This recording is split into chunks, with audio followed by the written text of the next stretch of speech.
ओम शांति। ओम शांति। आज की तारीख है 16 अप्रैल 2021। साकार महावाक्य। बाबा कहते मीठे बच्चे, अलफ और बे को याद करो। अलफ और बे को याद करो तो रमणीक बन जाएंगे। अलफ और बे को याद करो। अलफ माना अल्लाह, माना बाबा। बे माना बादशाही, माना सत्यों की दुनिया। तो यहाँ के दुखों की तरफ बुद्धि ना जाए। से अलफ और बे को याद करो तो रमणीक बन जाएंगे। रमणीकता माना एक खुशनुमा चेहरा। ऐसी रमणीकता जो अपने में रमन करते हुए एक परमात्मा की याद में रहकर जो चेहरे पर मुस्कुराहट आती है, वो रमणीकता। तो रमणीक बन जाएंगे। बाप भी रमणीक है तो उनके बच्चे भी रमणीक होने चाहिए। यहाँ रमणीकता चेहरे की मुस्कुराहट और हर्षित मुख्यता के लिए कहा गया है। ऐसे आप रमणीकता समझते हैं ना, कई कहते बहुत रमणीक आत्मा है, माना हंसी मजाक करती है बहुत, लेकिन उसका अर्थ वो व्यर्थ में ले गए हैं। लेकिन रमणीकता माना चेहरे पर मुस्कुराहट, हर्षित मुख। जैसे देवताओं के चेहरे देखो कैसे हैं, है ना, ये हर्षित मुख हैं। पर अगर देखा जाए तो ये रमणीक है, माना अपने में रमन कर रहे हैं, अपने में ही मगन है। तो इसलिए मगन अवस्था, रमन अवस्था उसे भी रमणीक कहते हैं। तो एक रमणीकता बाबा कहते हैं। जब भी हम बाबा को देखते हैं तो बाबा कैसा लगता है? मुस्कुराता हुआ, सदा मुस्कुराता हुआ चेहरा। तो ऐसा रमणीक बाबा है तो उसके बच्चे भी तो रमणीक होने चाहिए, माना ऐसे मुस्कुराते हुए, ऐसे हर्षित चेहरा होना चाहिए, ऐसे खिला हुआ चेहरा नजर आना चाहिए, चमक होनी चाहिए चेहरे में, एक आकर्षण होनी चाहिए, कशिश होनी चाहिए। तो उसको सबको मिला के कहा गया कि रमणीक। जैसे बाप रमणीक है तो उनके बच्चे भी रमणीक होने चाहिए। तो बाबा कहते मीठे बच्चे, अलफ और बे को याद करो तो रमणीक बन जाएंगे। बाप भी रमणीक है तो उनके बच्चे भी रमणीक होने चाहिए। आज का प्रश्न, देवताओं के चित्रों की कशिश सभी को क्यों होती है? उनमें कौन सा विशेष गुण है? देवताओं के चित्रों की कशिश, कोई भी चित्र देख लो तो उस चित्र की कशिश सभी को होती है। उसमें ऐसा क्या है जिसके कारण सभी को उस चित्र की कशिश होती है जो देवताओं के होते हैं? देवताओं के चित्रों की कशिश सभी को क्यों होती है? उनमें कौन सा विशेष गुण है? उत्तर, देवताएं बहुत रमणीक और पवित्र हैं। तो समझा, रमणीकता का अर्थ है हर्षित मुख्यता, सदा चमकता हुआ चेहरा, मुस्कुराता हुआ चेहरा, वो रमणीकता। देवताएं बहुत रमणीक और पवित्र हैं। रमणीकता के कारण उनके चित्रों की भी कशिश होती है। माना जब वो चैतन्य में होंगे तो उनकी भी कितनी कशिश होगी, और जो चित्र भी कशिश करते हैं उनकी रमणीकता के कारण। रमणीकता के कारण उनके चित्रों की भी कशिश होती है। देवताओं में पवित्रता का विशेष गुण है। देवताओं में पवित्रता का विशेष गुण है, जिस गुण के कारण ही अपवित्र मनुष्य झुकते रहते हैं। देवताओं में पवित्रता का विशेष गुण है, जिस गुण के कारण ही अपवित्र मनुष्य झुकते रहते हैं। रमणीक वही बनते जिनमें सर्वदैवी गुण है। रमणीक वही बनते जिनमें सर्वदैवी गुण है, वो जो सदा खुश रहते हैं। जो सदा खुश रहते हैं, हर हाल में एक आंतरिक खुशी उनमें रहती है।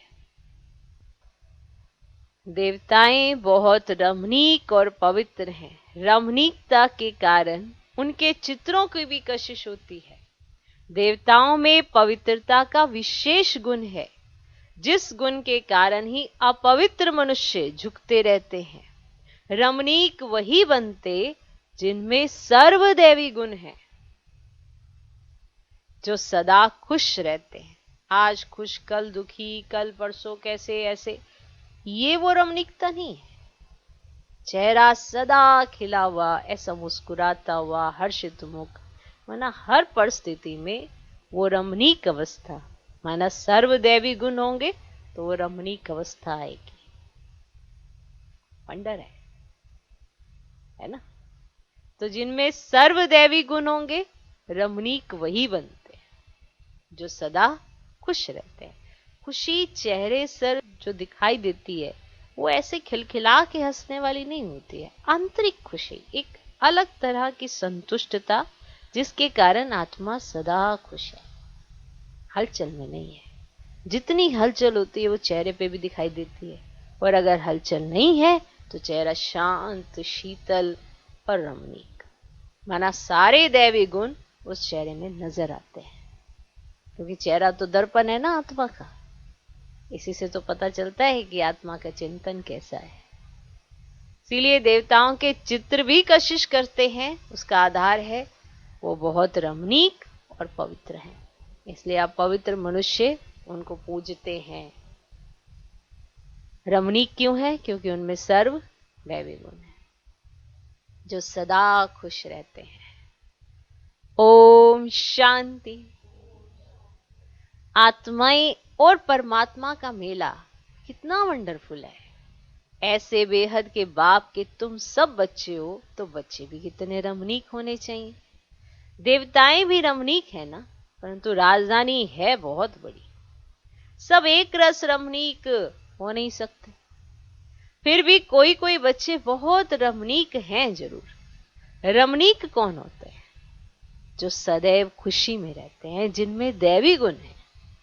माना जो चेहरे की मुस्कुराहट है, आज उसको रमणीकता कहा गया है। वो मुस्कुराहट जो आकर्षित करती है, जो उसको देखकर संतुष्ट हो जाते हैं, जो सदैव खुशी में रहते हैं, जिनमें दैवी गुण है। ये राधे कृष्ण आदि रमणीक है ना, उनमें बहुत बहुत कशिश है। कौन सी कशिश है? पवित्रता की।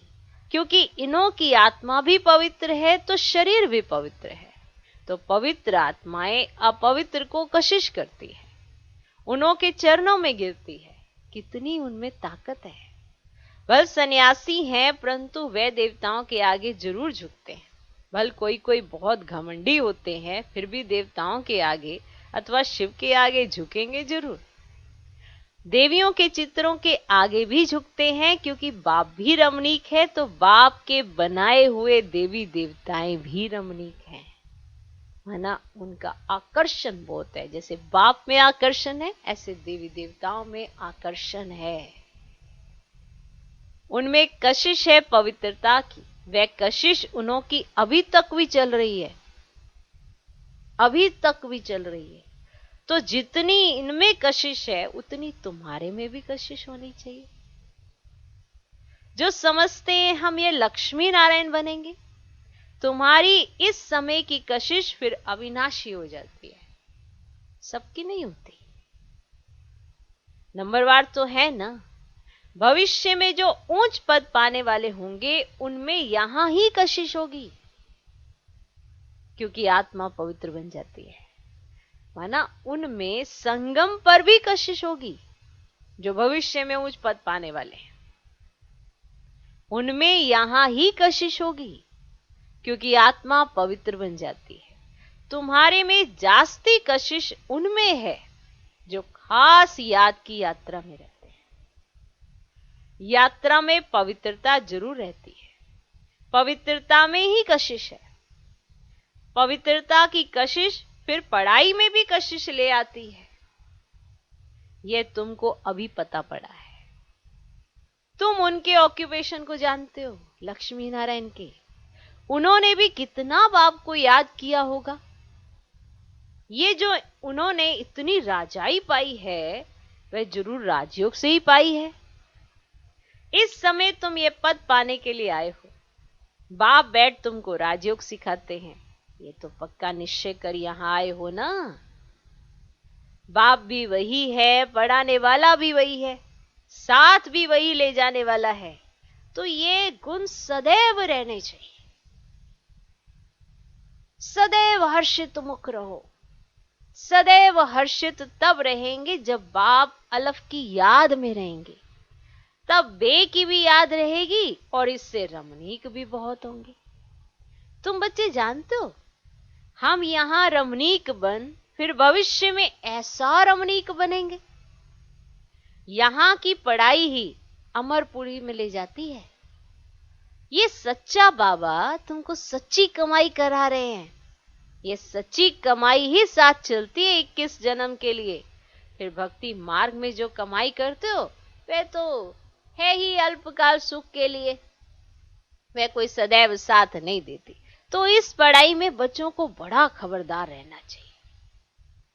तुम हो साधारण, तुमको पढ़ाने वाला भी बिल्कुल साधारण रूप में है, तो पढ़ने वाले भी साधारण ही रहेंगे, नहीं तो लज्जा आएगी। हम ऊंचे कपड़े कैसे पहने, हमारे मम्मा बाबा कितने साधारण हैं, तो हम भी साधारण हैं। ये क्यों साधारण रहते हैं बताओ, ये क्यों साधारण रहते हैं? क्योंकि वनवाह में है ना। अभी तुमको जाना है, यहां कोई शादी नहीं करनी है। वो लोग जब शादी करते हैं तो कुमारी वनवाह में रहती है, मैले कपड़े पहनती, तेल आदि लगाती है, क्योंकि ससुर घर जाती है। ब्राह्मण द्वारा सगाई होती है, तुमको भी जाना है ससुर घर, रावणपुरी से रामपुरी अथवा विष्णुपुरी में जाना है। तो ये वनवाह का रिवाज इसलिए रखा है कि कोई भी अभिमान देह का व कपड़ों आदि का ना आए। इसलिए ये रिवाज रखा कि कोई देह का अभिमान ना आए, ना ही कपड़ों का आए। किसको हल्की साड़ी है, दूसरे को देखते कि इनके पास तो ऊंची साड़ी है, तो ख्याल चलता है, सोचते कि यह तो वनवाह में है ही नहीं। लेकिन तुम वनवाह में ऐसे साधारण रहते हुए कोई को इतना ऊंचा ज्ञान दो, इतना नशा चढ़ा हुआ हो तो उसे भी तीर लग जाए। भल बर्तन मांजते हो रहो व कपड़ा साफ करते रहो, तुम्हारे सामने कोई आए तो तुम झट उनको अलफ की याद दिलाओ। तुमको ये नशा हो चढ़ा हुआ हो, और सादे कपड़ों में बैठ किसको नॉलेज देंगे तो वे भी वंडर खाएंगे, इनमें कितना उच्च ज्ञान है। ये ज्ञान तो गीता का है और भगवान का दिया हुआ है। अब राजयोग तो गीता का ज्ञान ही है, तो ऐसा नशा चढ़ता है। जैसे बाबा अपना मिसाल बताते हैं, समझो हम बच्चों के साथ कोई खेल कर रहा हूं, कोई जिज्ञासु सामने आ जाता है। मान लो बाबा बैडमिंटन खेल रहा है बच्चों के साथ, और कोई जिज्ञासु सामने आ जाता है, तो झट उनको बाप का परिचय देता हूं। योग की ताकत, योग बल होने के कारण वह भी वहां ही खड़ा हो जाएगा, तो वंडर खाएगा कि ये इतना साधारण, इसमें इतनी ताकत। फिर वह कुछ भी बोल नहीं सकेगा, मुख से कोई बात निकलेगी नहीं। जैसे तुम वाणी से परे हो, वैसे वह भी वाणी से परे हो जाएंगे। ये नशा अंदर में होना चाहिए। कोई भी भाई अथवा बहन आए तो उनको एकदम खड़ा करके विश्व का मालिक बनाने की मत दे सकते हैं। अंदर में इतना नशा होना चाहिए, अपनी लगन में खड़ा हो जाना चाहिए। बाबा सदैव कहते हैं, तुम्हारे पास ज्ञान तो है परंतु योग का जौहर नहीं है। प्योरिटी और याद में रहने से ही जौहर आता है। याद की यात्रा से तुम पवित्र बनते हो, ताकत मिलती है। ज्ञान तो है धन की बात, जैसे स्कूल में पढ़कर MA BA आदि करते हैं तो इतना फिर पैसा मिलता है, यहाँ की दूसरी बात है। भारत का प्राचीन योग तो मशहूर है, अब यह है याद। अब बाप सर्वशक्तिवान है तो बच्चों को बाप से शक्ति मिलती है। बच्चों को अंदर में रहना चाहिए, हम आत्माएं बाबा की संतान है, परंतु बाबा जितने हम पवित्र नहीं हैं, अब बनना है। अभी है एम ऑब्जेक्ट। अब योग से ही तुम पवित्र बनते हो। जो अनन्य बच्चे हैं वे सारा दिन यही ख्यालात करते रहे। कोई भी आए तो उनको ये रास्ता बताए। तरस आना चाहिए, बेचारे अंधे हैं। अंधे को लाठी पकड़ा कर ले जाते हैं ना। अब ये सब अंधे है, ज्ञान चक्षु है ही नहीं। अभी तुम्हें ज्ञान का तीसरा नेत्र मिला है तो सब कुछ जान गए हो। सारे सृष्टि के आदि मध्य अंत को हम अभी जानते हैं। ये सब भक्ति मार्ग की बातें हैं। तुमको पहले भी पता था क्या कि hear no evil see no evil? ये चित्र क्यों बना है? दुनिया में कोई भी इनका अर्थ नहीं समझते, तुम अभी जानते हो। जैसे बाप नॉलेजफुल है, तुम उनके बच्चे भी अब नॉलेजफुल बन रहे हो। नंबरवार पुरुषार्थ अनुसार। कोई कोई को तो बहुत नशा चढ़ता है, वाह बाबा का बच्चा बनकर, और बाबा से पूरा वर्षा नहीं लिया तो बच्चा बनकर ही क्या किया, है ना? बाबा के बच्चे बन गए और पूरा वर्षा नहीं लिया तो क्या किया? रोज रात को अपना पोता मिल देखना है। बाबा व्यापारी है ना, व्यापारियों को पोता मिल निकालना सहज होता है। गवर्नमेंट सर्वेंट को पोता मिल निकालना नहीं आता है ना। वे सौदागर होते हैं। व्यापारी लोग अच्छा समझेंगे तुम व्यापारी हो, तुम अपने नफे नुकसान को समझते हो। रोज खाता देखो, मुरादी संभालो, घाटा है व फायदा है, सौदागर हो ना। अब गायन है ना, बाबा सौदागर रत्नागर है, अविनाशी ज्ञान रत्नों का सौदा देते हैं, यह भी तुम जानते हो। नंबर 12 पुरुषार्थ अनुसार। सब कोई शुरू बुद्धि नहीं है। एक कान से सुनते हैं फिर दूसरे से निकल जाता है, झोली में छेद से निकल जाता है। डालता है बाबा तो झोली में छेद है तो वहां से निकल जाता है, झोली भरती नहीं है। बाप कहते धन दिए धन ना कुटे। अविनाशी ज्ञान रतन है ना, तो बाप है रूप बसंत, आत्मा तो है, उनमें ज्ञान है। तुम उनके बच्चे भी रूप बसंत हो। आत्मा में नॉलेज भरी जाती है, उनका रूप है। भला आत्मा छोटी है, रूप तो है ना, उनको जाना जाता है। परमात्मा को भी जाना जाता है। सोमनाथ की भक्ति करते हैं तो इतने छोटे स्टार की क्या पूजा करेंगे? अब है तो वो छोटा सा स्टार। अब सोमनाथ की भक्ति करते हैं तो इतने छोटे स्टार की क्या पूजा करेंगे? तो पूजा के लिए कितने लिंग बनाते हैं। शिवलिंग छत जितना बड़ा बड़ा भी बनाते हैं। यूं तो है तो छोटा, परंतु मर्तबा तो ऊंचे है ना। तो बाप ने कल पहले भी कहा था कि इन जप तप आदि से कोई प्राप्ति नहीं होती है। यह सब करते नीचे ही गिरते आए हैं, सीढ़ी नीचे ही उतरते हैं। तुम्हारी तो अब चढ़ती कला है। तुम ब्राह्मण पहले नंबर के जिन हो,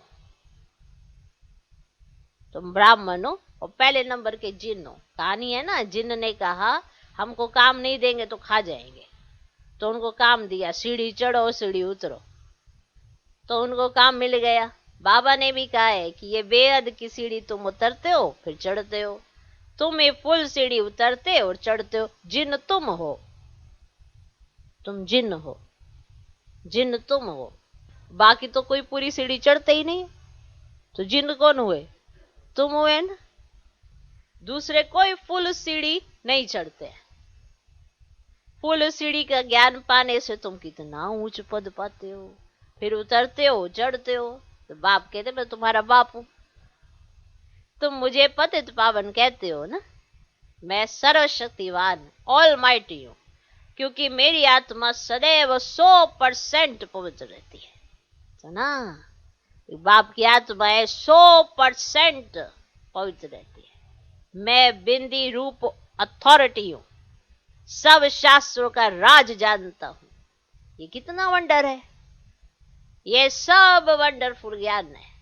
ऐसे कभी सुना नहीं होगा कि आत्मा में 84 जन्मों का विनाशी पाठ है। वे कभी घिसता नहीं है, चलता ही आता है। 84 जन्मों का चक्र फिरता आता है। 84 जन्मों का रिकॉर्ड भरा हुआ है। इतनी छोटी आत्मा में इतना ज्ञान है। बाबा में भी है तो तुम बच्चों में भी है। कितना पाठ बजाते हैं। ये पाठ कभी मिटने का ही नहीं है। आत्मा इन आंखों से देखने में नहीं आती है बिंदी। बाबा भी कहते हैं मैं ऐसा बिंदी हूं। यह भी तुम बच्चे अब समझते हो।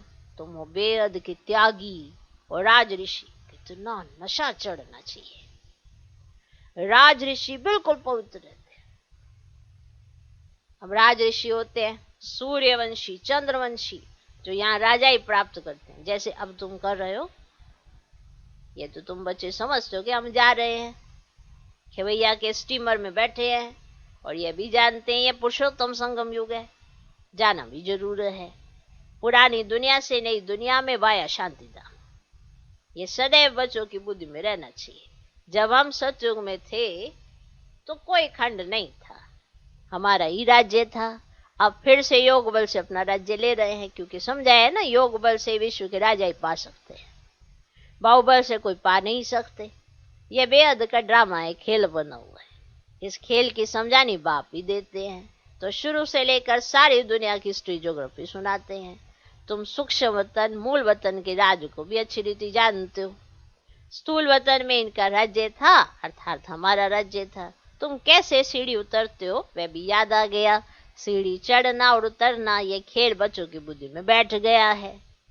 अब बुद्धि में है कि कैसे यह वर्ल्ड की हिस्ट्री ज्योग्राफी रिपीट होती है। इसमें हमारा हीरो हीरोइन का पार्ट है। हम ही हार खाते हैं, फिर हम ही जीत पाते हैं, इसलिए नाम रखा है हीरो हीरोइन। हीरो हीरोइन, हम ही हार खाते, हम ही फिर जीत पाते हैं, इसलिए नाम रखा है हीरो हीरोइन। अच्छा, मीठे मीठे सिकल दे बच्चों प्रति माता पिता बाप दादा का याद प्यार गुड मॉर्निंग। रूहानी बाप की रूहानी बच्चों को नमस्ते।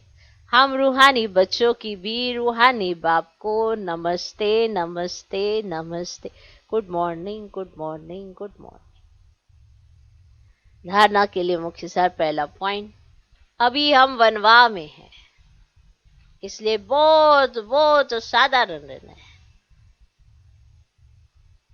अभी हम वनवाह में हैं, इसलिए बहुत बहुत साधारण रहना है। कोई भी अभिमान देह का व कपड़ों आदि का नहीं रखना है। कोई भी अभिमान देह का व कपड़ों आदि का नहीं रखना है। कोई भी कर्म करते बाप की याद का नशा चढ़ रहे। कोई भी कर्म करते बाप की याद का नशा चढ़ रहे।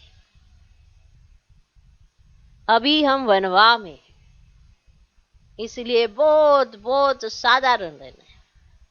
कोई भी अभिमान देह का व कपड़ों आदि का नहीं रखना है।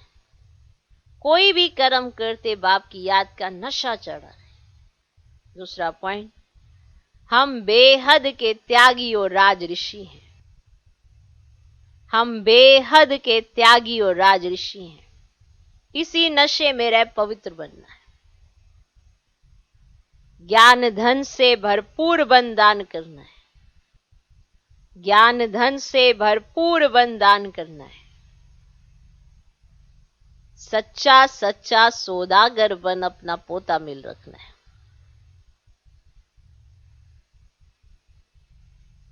हम बेहद के त्यागी और राज ऋषि हैं।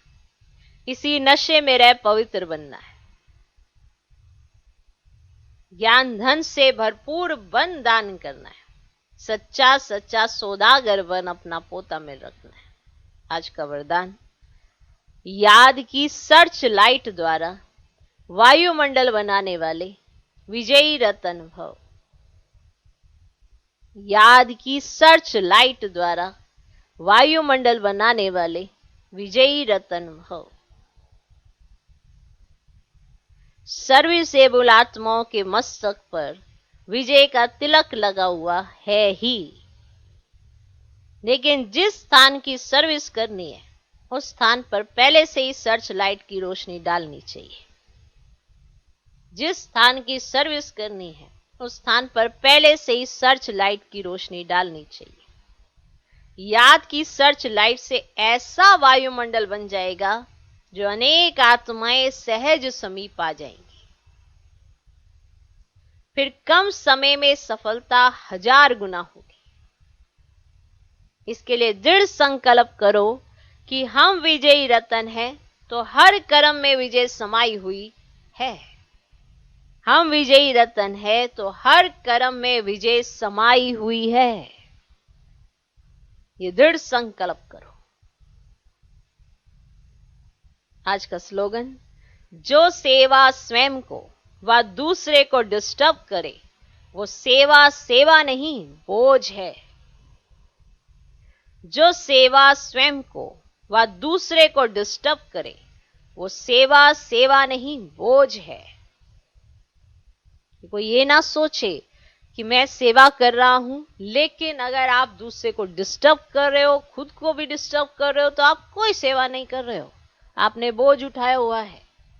कहीं बहुत ज्यादा सेवा होने पर फ्रस्ट्रेट हो जाते हैं, इरिटेट होने लगते हैं और बातचीत करने का ढंग बदल जाता है, तो सेवा का मेवा नहीं मिलेगा। सेवा का मेवा उसी आत्मा को मिलता है जो सेवा को सेवा समझकर सर माथे भी रखता है। अगर वो स्वयं डिस्टर्ब हो रहा है और दूसरों को भी डिस्टर्ब कर रहा है तो ये उसने बोझ उठाया हुआ है, सेवा का दायित्व नहीं। ये सेवा मिलना भाग्य की निशानी होती है। अगर हमें अपना भाग्य बनाना है तो सेवा करने के चांस मिलते हैं, लेकिन अगर नहीं बनाना है तो सेवा को बोझ बनाना बहुत आसान है।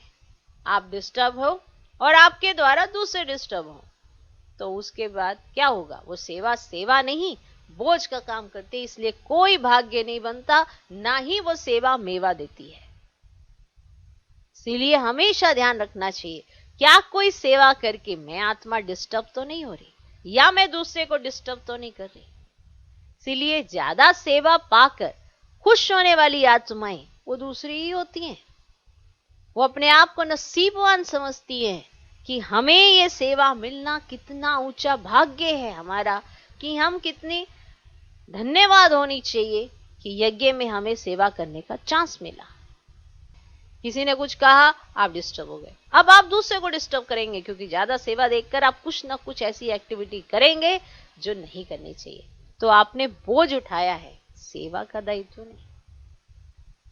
इसलिए जो सेवा सेवा समझकर नहीं करते, यानी अपना भाग्य समझकर नहीं करते, वो खुद भी डिस्टर्ब होते हैं और दूसरों को भी डिस्टर्ब करते हैं। तो सेवा सेवा नहीं बोझ है फिर वो, और बोझ में तो आत्मा खुद भी डिस्टर्ब होती है, दूसरे को भी करती है। इसलिए हमेशा ध्यान रखना चाहिए कि सेवा करते हुए हमारी मनोस्थिति कैसी है। कई बार हम ऐसा एक्टिविटीज कर बैठते हैं और फिर कहते हैं नहीं, हमें तो सेवा करना बहुत अच्छा लगता है, लेकिन अगर ज्यादा सेवा आ जाती है तो डिस्टर्ब कौन होता है फिर? माना उनके लिए सेवा मेवा का काम नहीं करेगी, भाग्य का काम नहीं करेगी, बोझ का काम कर रही है, इसलिए वो सेवा में अपना भाग्य नहीं बना पाती आत्माएं। वरना सोचो, सेवा करके जब भाग्य इतना उज्जवल होता है तो छोटी छोटी सेवाओं में भी तो कितना नशा चढ़ना चाहिए, पर नशा नहीं चढ़ रहा है, भारी हो रहे हो, तो इसलिए अपने को भी डिस्टर्ब करते हैं, दूसरों को भी डिस्टर्ब करते हैं। तो ऐसी सेवा सेवा नहीं कहलाती, बोझ कहलाती है। ओके, ओम शांति।